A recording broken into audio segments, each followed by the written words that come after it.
What is up, guys? It is your LOL support here, and today I want to bring you guys a guide on warding. Now, first and foremost, I want to apologize for the lack of consistent videos that I've been putting out. With academics and track work and everything like that, I've been quite busy. As you can tell by my voice, I am a little sick, so if you hear me cough throughout the video, that's why. So let's get into the video. This is going to be our set list of what we're going to be talking about in this video. So if you'd like to go ahead and skip ahead, some people aren't going to need to know the general information or the misnomers of the wards. Some people are going to want to only know about timing wards or when to place the wards or where to place the wards. If that's you, go ahead, check the video description below. I'll see if I can put a little skip list that you can click on and it'll take you to that point in the video. But aside from that, let's get into it. So some general information about wards. The first ward that you can get in the game, free, is your warding totem. Warding totem lasts 60 seconds and has a cooldown about double of that. So these wards are very cheap. I don't want to say that because they're free, but they're 60-second wards that you can't really depend on to put in the enemy jungle for reliable vision. It will cut out very, very quickly, and it will grant you a jungler's path once, or if that. So these wards tend to be a ward that I use to push 1 to 2 more waves and then base and then buy a real ward, stealth ward, which is the next ward I'm going to be talking about. The stealth ward is a ward that can last up to 3 minutes or until it's destroyed by an enemy vision ward or a sweeper ward, or a sweeper lens. So these wards are primarily the wards that you're going to be seeing a lot on the Summoner's Rift. These are going to be your basic tools of granting vision, and these will be what this video primarily discusses. The next category is going to be your vision wards. Your vision wards are the same purpose as a stealth ward, but the only downside is, unlike the stealth ward that is cloaked, you can't see it unless you have a sweeping lens or unless you have a vision ward. Vision wards can be seen without any particular tool, meaning some person can just walk by a vision ward, see it, and destroy it. Now, it's going to take more hits to destroy a vision ward, but it is visible at all times, unless it's in a bush. So you have the two trade-offs. You have one that is completely invisible to the enemy, however lasts a shorter duration, or you have one that grants more vision as far as variety. It grants vision of invisible units plus visible units, and it's indefinite until it's destroyed. So you run the risk of having it destroyed, but if it's not destroyed, it will last a long time and grant you a lot of valuable vision. So knowing when to use those and where to use those is going to be how this video is going to be teaching you. The other wards that I wanted to talk about briefly are the upgraded version of the warding totems, which are the greater vision totem and the greater stealth totem. Basically, it's stealth totem it's the stealth ward of the free totems, and it's the vision ward of the free totems. So you get a free ward each time you base, or each time it comes off cooldown. So let's go into some general misnomers about wards. I don't know where to put the ward right now, so I'm not going to put it down. That is incorrect. Just put down the ward. It doesn't matter where you put down a ward, as long as you put down a ward. A ward is a good ward. A ward is better than no ward. So just go ahead and put down the ward. We will be discussing in this video where to put the ward, and hopefully that will help you guys out in the future. Another misnomer is once you have capped out on your ward limit, you do not place any more wards until those wards wear off. That is incorrect. You want to use the wards. The wards are expendable assets. Okay, so we'll get into that when we go into pushing and pressuring objectives. But to give you a brief idea, if we're pushing down this lane, vision over here is not going to be beneficial. A mass vision of right here will be beneficial when we push here. So we push here, ward up. 1 minute later, we all base, and we're going into mid lane over to Baron. This vision no longer helps us. Well, it helps us a little bit on the rotation of the enemy team, but what's going to be more effective is maybe a lane ward and a couple wards in the jungle right here. That will be more effective. So we're going to go ahead and place wards here, and if it cancels some of the wardage over here, then it's what keeps us safe. Wards are expendable assets. They are not absolute. So don't ward once and say, oh, can't ward until that's done. So that's another misnomer. I'm sure there's a couple more that you guys could probably think about and put it in the comment section or ask, and then I will tell you if it's a misnomer or something like that. So let's get into the next category, timing your wards. So I'm going to talk about this from a top lane perspective. However, you can look at this from bot lane's perspective. It's a little bit harder from the mid lane's perspective, but you still do it. You need to time your free wards in relation to the enemy jungler. So I'm in the top lane and I get certain intel that the jungler has started blue buff. There's no point in me putting my ward down at 2 minutes. That jungler is not going to clear this camp, clear wolves and then red and come up here in less than 2 minutes. If he's doing that, then you have a problem. Like, your team is, they had to give him a huge leash, which it's impossible. Don't worry about it. So ideally, depending on the jungler's clear speed and everything like that, which you have to be kind of well versed at to understand and know, but generally I like to place my wards down at 330 roughly. I mean, the buff spawns at 156, average clear time is about 12 to 14 seconds. Consider the travel time depending on if they do wraiths then red or wolves then red. Each of these camps is probably going to take them another 15 to 20 seconds or so. So you figure you're at 17 or 207 and then 225, and then another buff would be around 3 minutes. So around the 3 minute mark is when you want to start considering putting down a ward. And you can generally tell by the laner's body movements whether the jungler's near or not. If you put a lot of pressure and they just run back, then either A, they're not very good map awareness, or B, their jungler's not anywhere close and they have to get away from you. And that's all not related to this video. We can go over that in another video if that's requested. So that's what I mean by timing your wards. If you're going to ward somebody's buff, ward it in relation to your own buff's timers for the first rotation if you have zero idea of when their buff is up. So if you clear the first buff at like 207, right? You clear the buff at 207. You can safely assume that the jungler's blue buff will be up between 205 and 213, roughly, assuming that they didn't start late. So go ahead and pop, if you have to use your warding totem, go ahead and pop it down at 7:01 or 7 minutes, and that will pick up the buff, versus warding at 6:30 and not getting any vision of the ward or any vision of the buff. So you need to time your wards properly as well. For the mid laner, this is a little harder. However, if you know that they started blue, a popular ward spot would be right here. Assuming that you're blue side, or either side really. If they start blue, you want to ward the area right by wraiths, kind of diagonal to red, but not necessarily in the bush yet. And I say yet because we're going to talk about a very, very important ward that you guys can be putting down. But the ward will go here, or the ward will go in the river here. If they started red and went to blue, typically a river ward is going to be your best bet. If they started from blue and went to red, then you're going to want to put that buff, or the ward behind the buff, like I pointed out. So that's timing your wards. So other than that, there's pretty much nothing else I can say about that. Warding when in lane.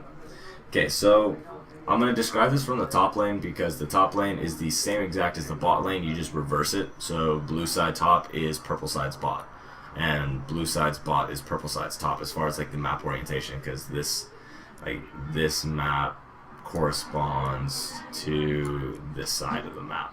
You know, you guys understand that. So if you are on this side and you are getting pushed in, or let's just say you're pushing from the blue side, right? So from blue side, you are right here. Okay, so right now you are exposed in roughly, we'll assume everything from this path is 3. So anything where the jungler could go there, it could go there, could go there. We'll assume that's one path, right? So you can get a lane gank.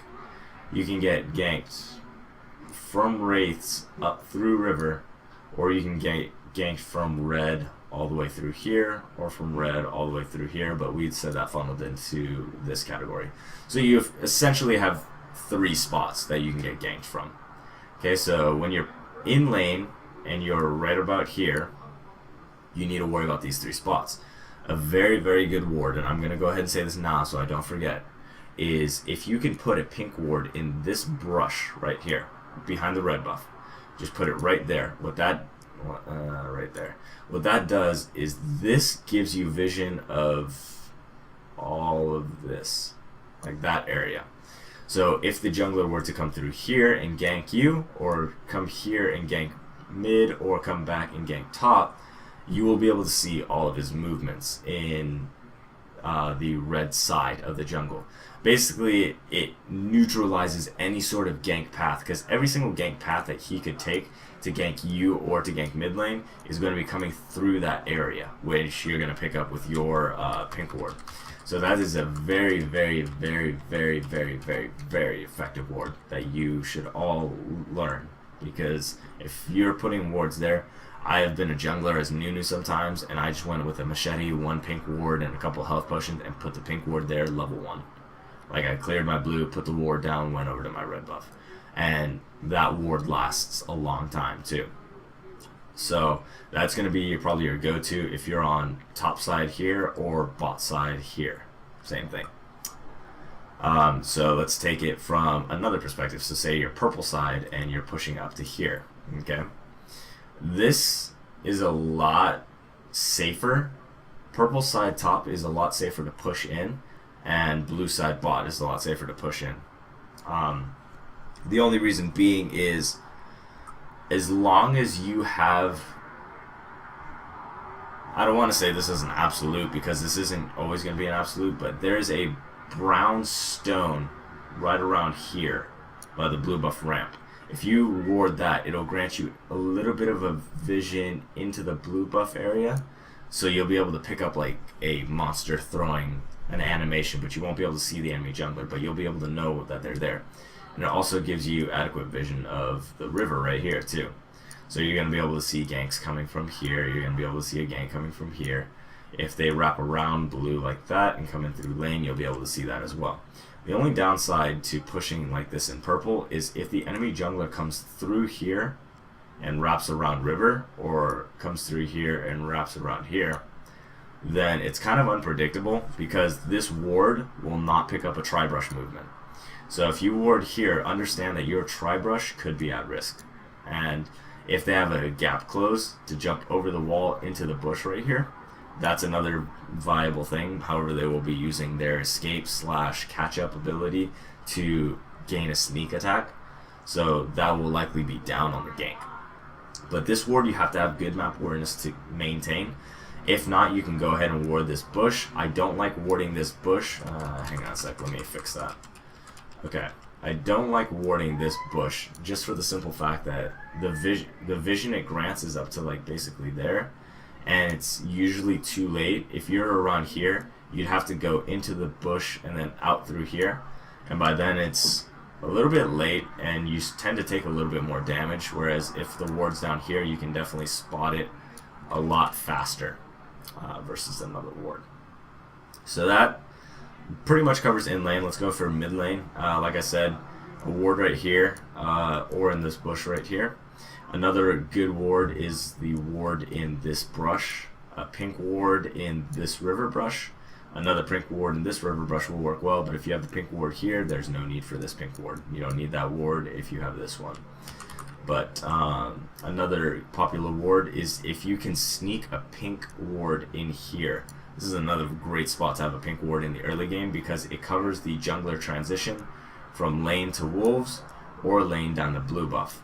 So this is a very powerful ward in controlling the whole bot side jungle, because every jungler will have to pass this point to exit into the top half. So you will see all of his transitions.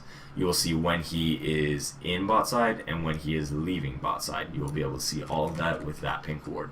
So if you can sneak that one in there, that's definitely a good spot to sneak in a pink ward. Let's talk about, I just want to briefly cover this, how to ward against an Evelyn. So instead of warding at all these spots, you could still ward here with the pink ward, but instead you'd put stealth wards on camps. So wraiths, red, golems, wolves, blue, and greater Wraith. The reason we do that is because Evelyn leaves stealth when she has to damage things or when she uses an ability. So by doing that, you allow yourself to see Evelyn. Okay? So when pushing. Okay, let's again go into the top lane because it's going to be a mirror image in the bot lane, and then we'll cover mid lane after that. So say you've already taken this tower as a top laner, right? And you're pushing down this tower. Right now, what you have to realize is that your vision control has spread to right there is usual. Now it goes from here down to assume. Oh, wow, I didn't even draw that turret. There should be a turret there. It stretches from there into here, basically. Rough. That's kind of roughly estimated. How about this? This way it's more absolute, because this is technically contested. It's technically not yours. It's technically contested area, so your vision, your controlled jungle vision is all of this, right? Because you took this tower. So now what you got to realize is that now that you have all this, you can start pushing up your warding line. Okay, so if I choose to continue to push this tower, some good wards that I can get, there's a brush on this island. Placing a ward in this brush, right here on this side, will grant vision of all of this pathing area, and it will be very efficient at catching the premeditated gank. And this is assuming that you have the knowledge that people have based recently. Okay, the ward should be placed more on this side if you know that they're pushing down mid tower and they're rotating over to you. Okay, because this ward won't catch the rotation. This ward will catch the coming out of base. This ward catches the rotation. So you do need to know that. Where you place the wards in this brush will make a difference on the vision that you get. And then again, assuming that you have this as the pink ward and this right here, any way that they come through, they will be spotted by you. So that's what I mean by placing the ward properly. Certain wards call for different occasions, and like I said right there, this one would be more for them coming out of base. This one would be more for them coming through from towers. Okay. Another good ward could be right here in the Wraith bush. I like this one as an early ward. I tend not to do it too much in the late game. I prefer more of these brushes or these brushes, especially if we're pushing up and if we have all of this as vision for our team, then I like having those wards just because it really suffocates the enemy team. Let's see, what's the next topic? So that's pushing. Pressuring objectives. So say if you're going for a dragon objective, right? And again, we're going to go from blue side.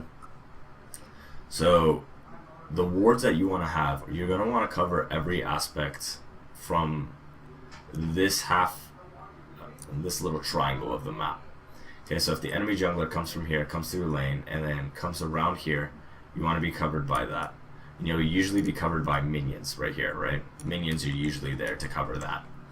So say if he comes through here, up through the jungle, down here, right? That's another path that he could take. Say if he comes through here, again, this is the same path. He's trying to get the dragon. Say he comes through mid lane, through here, boom. Comes through here, around here. So effectively he has two paths, well, 2.5 paths, including this one. But he has 2 paths to get the dragon, right? So now that you know how many paths he has, 2 wards will do this. Okay, so a ward right there in the junction between all of those paths, and then the pink ward right here. Those 2 wards will suffice for picking up a dragon objective. You can go ahead and push up your line to like maybe here, or you can even get a lane ward in here if you want once you break down the tower. But as far as taking the objective of dragon, the only 2 wards technically that you will need is the vision or stealth ward there, and then the vision or stealth ward there. That will cover every single path, and it will be the most efficient placing of wards that you can do for taking the dragon objective.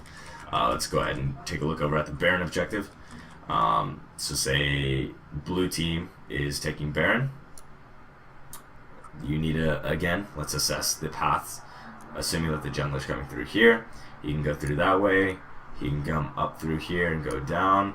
He can go up through here, go down. He can go up, down, around. and any variation of said path, or he can go over the wall right here. Okay, so you see the common choke points. We have wraiths, and then we have this brush right here. Okay, so since he's coming from the base, you're going to want to place the ward a little bit on this side, and then another ward could be here. However, like I said, how I start to favor these wards, the reason I favor these two wards is they reveal a lot of information and they can be placed differently in order to change up the information, but the wards are relatively close together. So you can go ahead and place the ward here and place this ward closer to this side, or you can do the reverse and place this ward closer to this side of the brush and place this ward a little bit closer here. Both will grant adequate vision. This will see just barely past the ramp, so you're not going to be able to see this coming through. So that's the only downside of placing it over here. However, if you place it more over here, you're going to be able to see just a tiny glimpse of that. You can go ahead and, for safety, put one here as a trinket, and then put wards here, like stealth wards. So that's pushing objectives as far as dragons or barons are concerned. As far as pushing towers, just ward up around the tower that you plan on taking using your vision and everything like that. And at the end of the video, hopefully you guys will already understand how to ward and where to ward, and I'll tell you some good ward spots at the end of the video as well. Okay, now to ward defensively. So say if we lost all these towers, right? So that's gone, and that's gone, right? So our vision line is effectively here. Okay, so there's no sense in warding up here or anything beyond this point. Like, you can ward beyond that point, however, the effectiveness of using those wards is going to be minimal, right? So if you have Baron Pit warded, right, you'll know that they're doing Baron, but how can you possibly defend? I mean, you can get ambushed, you can do all that. So a good defensive ward would be maybe wards in this brush, in the Wraith Camp brush are very good. Again, you're using these wards. The wards that you would use offensively, you use defensively on the other side. So these offensive wards here and here, you take those and place it on this side, and there you go, you have your defensive wards. In the same way that you would attack wards on this side, so say if you have a ward here to catch enemy movement through there. Sorry, this is getting a little messy. Okay, there we go. Okay, so say if you're warding right there to catch enemy movement through here, or you're warding here to catch enemy movement through here, or through here, or through here, right? These same wards can be applied on your side as defensive wards. So that's a great way to think about it. Whenever you have offensive wards on the enemy side, reverse that and swap it on the other side of the map, and they become defensive wards. Okay, so, and that's just a general rule of thumb. I mean, there are obviously going to be different defensive wards. Oh, there we go. There are going to be different wards that you can put and ward according to your situations. But again, like I said, I'm going to be going over a set list of wards that I typically use, and you guys can pull it off that. Okay, so clearing wards. Clearing wards is just as important as placing the wards themselves, because along with granting your team vision, you want to deny the enemy vision. So by denying the enemy vision, you're basically winning two vision battles. You're denying, by taking down their vision, they lose their vision battle, and by gaining vision through your wards, you win yours. So it becomes, rather than we have more wards, it becomes we have more wards, you have less wards. So the gap becomes increased. So that's the importance of clearing wards. Now the way to do so is you can do so through vision wards placed defensively or placed offensively, and the use of sweepers. Now sweepers are very efficient, very effective. You should be picking up sweepers fairly soon after the start of the game. So a popular spot to sweep. So in this area, there's a little brush right here, right? And there's a little brush right here. A popular spot would be get the sweeper lens to cover both of those brushes with the edges of its radius. And what that will do is that will pick up wards in this brush, and it'll also pick up most wards in that brush. And assuming that you picked up the upgraded version of the sweeping lens, you'll be able to have a little Oracle's Elixir, basically, for those of you guys who played back in the Oracle Elixir days. And you'll be able to walk around Dragon Pit, you'll be able to walk around brushes, and you'll be able to spot out wards. Same thing goes for here, just opposite. So this brush here, just sweep both of the wards. Another thing, you can go ahead and sweep the mouth of each pit. That works as well. Just the main thing is anytime your sweeper is up, you want to try and find the nearest brush that you think is going to be warded and just sweep it. Just take a random chance, because if it's not warded, you'll know that, hey, it's not warded. You know? That's always a good thing. Okay, so check on the sweepers. Abuse ward limits. Now what I mean by that is if everyone has 3 wards that they can place, that's 15 wards. Everyone can place 1 vision ward, that's 20 wards. And 20 wards on a map can do a lot of vision, Assuming that everyone does 33% efficiency warding, you're still going to have roughly, what? 3 times 5, 15, or 5, 10 wards, right? 10 to 7 wards. You'll still have 10 to 7 wards. We were able to push an objective with 2 wards. So if you're having 7 wards on one side, so that's 1, 2, 3, 4, 5, 6, and 7. That's a lot of vision. Like, a lot of vision. So I know everyone says, oh, everyone has to ward, but I mean, I hope that this really, shows you guys why everyone should be warding at least 33%, putting down 1 ward. Doesn't even matter if it's a trinket. Place down something, and when you push objectives, let your team know, hey, let's ward up for the objective. And do that premeditatively, and don't do it proactively, not reactively. So if you know that you're going to be pushing Dragon in 40 seconds, go ahead and ward up about 30 seconds ahead, or maybe 25 seconds ahead. That way you guys have adequate vision. And then be sure to sweep out and know that your motions are not caught by the enemy team. And if they are, you'll be able to see them coming, and you can make an executive decision on what you want to do at that point. So, to wrap it all up, why do wards win games? Everyone says, oh, wards win games. Everyone says but why do people say it? The reason why wards win games is because it allows you to push, it allows you to make better rotations, and most importantly, it puts you 1 step ahead of everybody else. If your team makes the conscious decision to push top, the enemy team sees you late because they don't have wards. They see the push late. So they have 1 member here, they have 1 member here, they have 1 guy doing solo dragon because he's like, I can do it. You got your mid laner trying to push the lane, and then you got 1 guy in base, right? He bases, right? He goes in the bot lane, starts pushing, right? So now, after about 20 seconds, you have this guy up to here. This guy's coming in. 1 guy's like, oh, should I go here? Should I go here? Should I go here? I'm just going to stand right here. So, while this mess in 20 seconds is happening, right?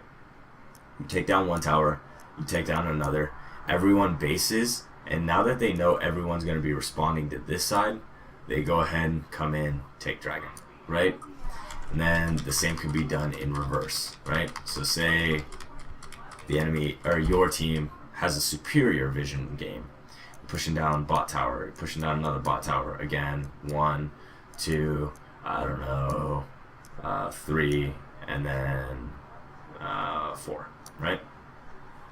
Everyone rushes to be here.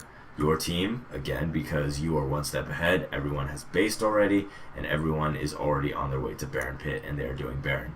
The enemy team can't contest Baron from bot side, you know this, so you apply opposite map pressure in order to gain Baron control. And obviously you're going to have this side of the map warded because you warded objectively, so you'll be able to see if they try and rotate through, or you'll see if they base or not.